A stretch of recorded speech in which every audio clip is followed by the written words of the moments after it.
Hey guys, welcome back to the channel. Got a quick little tip for you guys. This one won't take very long. Basically, yesterday had Sasquatch here, had the pickup. Just ended up blowing coolant out. So something for you guys to look at. So it brought up something that a lot of guys overlook and they don't even check. And so it never overheated. But when I pulled up to the landing, pulled up to the parking spot, all that, the truck just started puking coolant out the overflow. So, you know, in your first instance, you're like, oh yeah, it's overheated, time to order thermostats, time to do that. But what I wanted to show you was that, so I had an old radiator cap sitting on the Suburban over there, so I stole it. But this is what I wanted to show you. That's no bueno. So that's the, let's see if it'll focus. There we go. See, that's the way it's supposed to sit, and that's the way it's sitting. So what I want to show you, here's the old one that I got. So every time I checked it, there was coolant in it. So I'm like, well, that's kind of weird. It was full, everything. So your radiator cap has the pressure spring. And then this little deal right here, don't forget about the spring in there.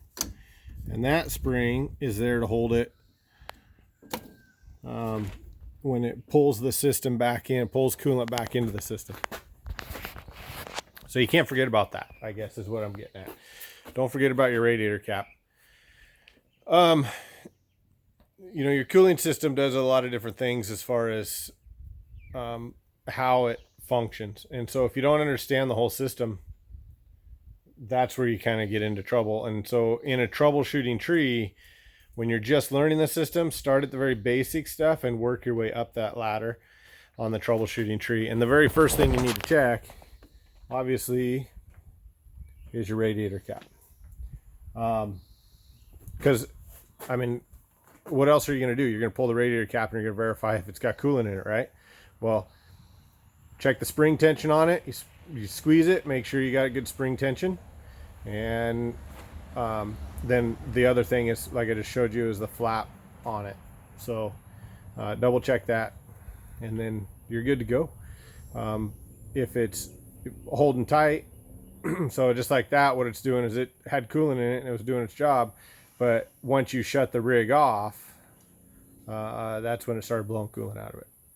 And so anyways, just something to think about. And then, you know, you go from there. You got your thermostats, won't come up to temperature, overheats, all that stuff. And then beyond that, your radiator, make sure it's actually got good heat transfer. You want a differential pressure or differential temperature from the top to the bottom of your radiator. You got to make sure you got flow, you got fan belts, water pump, all that stuff's driven off that.